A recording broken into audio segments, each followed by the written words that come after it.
Então, meu nome é Caian e hoje eu vou apresentar um trabalho que eu desenvolvi na disciplina de Algoritmo e Estrutura de Dados, com o professor Edson na PUC, que o título do trabalho é Os Robôs Dançam Quadrilha, né? É um problema interessante que envolve permutações, ciclos e cálculos de rodadas. Eu vou explicar o problema, mostrar duas soluções que eu implementei e fazer uma comparação desses resultados. Explicando o problema, né, que foi proposto para a gente desenvolver e achar uma solução, imagina que tem um planeta de robôs que tem uma tradição que durante os feriados eles formam uma linha para dançar a quadrilha, né? Aí cada robô é numerado de 0 até n-1, onde n é o número total de robôs. A dança funciona seguindo uma receita específica, né? O que determina a posição para cada robô deve se mover a cada rodada.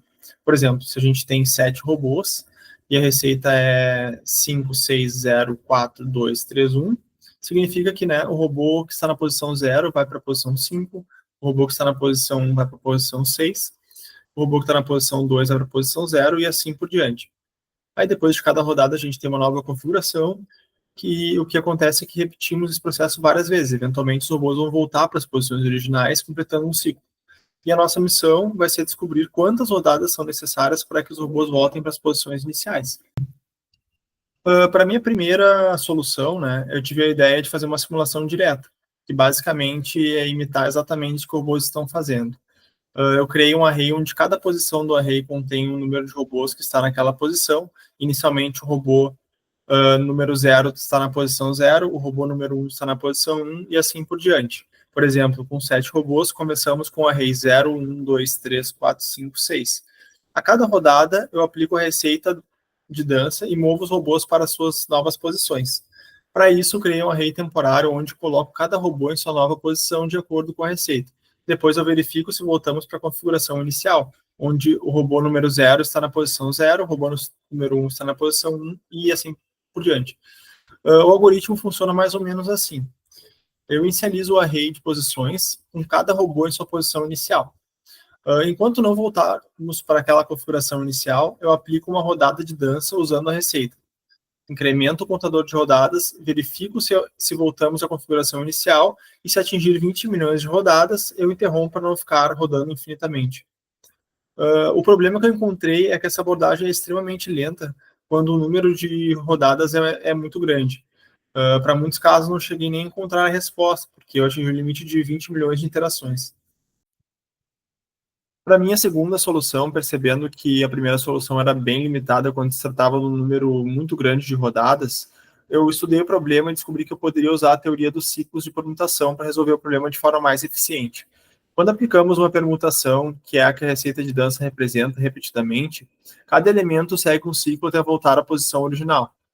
Por exemplo, o robô número 0, ele pode ir para a posição 5, depois para a posição 3, depois para a posição 4, e eventualmente ele vai voltar para a posição 0. Isso forma um ciclo.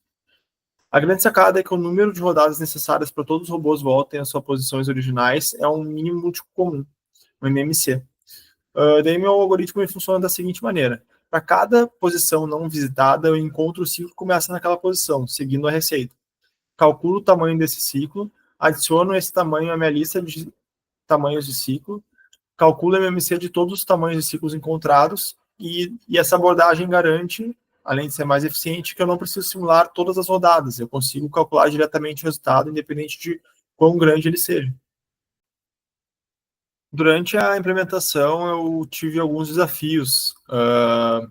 Posso citar 3, né, de cada categoria. Na verdade, na simulação direta, eu precisei definir um limite de iterações para evitar loops infinitos. Daí eu escolhi 20 milhões para o cap de rodadas, mas em muitos casos não foi o suficiente. Daí, para a solução com ciclos, eu tive que lidar com o tamanho dos números. Os resultados para casos maiores são realmente grandes, chegando a centenas de trilhões. Daí eu tive que usar atributos do tipo long para representar esses valores, já que int excederia esse limite muito fácil. Por último, eu tive que tomar cuidado com o cálculo de MMC. Se eu multiplicasse os números e depois dividisse pelo MDC, poderia estourar o limite, mesmo do long. Daí, para evitar overflow durante o cálculo, eu fiz a divisão antes da multiplicação. Fazendo uma breve comparação entre esses dois métodos, eu vou trazer alguns números. O resultado que eu obtive mostra uma grande diferença entre as duas abordagens. No caso de 79 robôs, ambos os métodos compartilham o mesmo número de rodadas, totalizando 5.870.865 rodadas.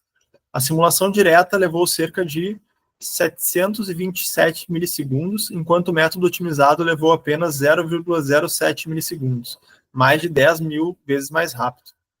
Para os casos maiores, a simulação direta bateu um limite de 20 milhões de iterações, levando entre 1,5 e 2,7 segundos, e ainda assim não encontrando a resposta. Já o método otimizado calculou todos os resultados em menos de 0,1 milissegundos. Os números de rodadas crescem drasticamente, né? Para casos de 89 robôs, esse método otimizado ele levou 20 milhões de rodadas. Para casos de 129 robôs, 6,4 bilhões de rodadas. E para 169 robôs, 94,5 bilhões de rodadas. E por último, para 199 robôs, mais de 4 trilhões de rodadas. É praticamente impraticável simular tantas rodadas, né, que mostra a importância de usar um bom algoritmo. Em termos de complexidade computacional, a simulação direta tem a complexidade O na N vezes R, onde N é o número de robôs e R é o número de rodadas. No pior caso, essa complexidade é considerada exponencial, pois R pode crescer exponencialmente em relação a N. Já na solução da teoria de ciclos, tem a complexidade O na N, ou seja, linear. Isso porque cada posição é visitada exatamente uma vez durante a identificação dos ciclos. O cálculo do MMC tem a complexidade logarítmica e isso não afeta significativamente a complexidade total. Isso explica porque a segunda solução é tão mais eficiente. Fazendo então uma breve conclusão desse trabalho desenvolvido, ele me ensinou na prática de como é importante escolher um bom algoritmo. A diferença que eu vi entre a simulação direta e a simulação com ciclos foi realmente muito grande. Em alguns casos, a segunda solução rodou 10 mil vezes mais rápido. O legal é perceber também que o resultado de um problema pode se transformar drasticamente quando usamos uma determinada solução. Trazendo para o mundo real, essa otimização é fundamental, imaginando que um sistema precisa processar milhões de dados por segundo, a diferença entre um algoritmo pode ser a diferença entre algo que funciona perfeitamente e algo que simplesmente trava tudo, fazendo uma má experiência para as partes envolvidas. No final das contas, esse trabalho reforçou o entendimento que programar não é só fazer algo funcionar de qualquer jeito, mas sim encontrar a solução que resolve o problema da melhor forma possível. Faz toda a diferença.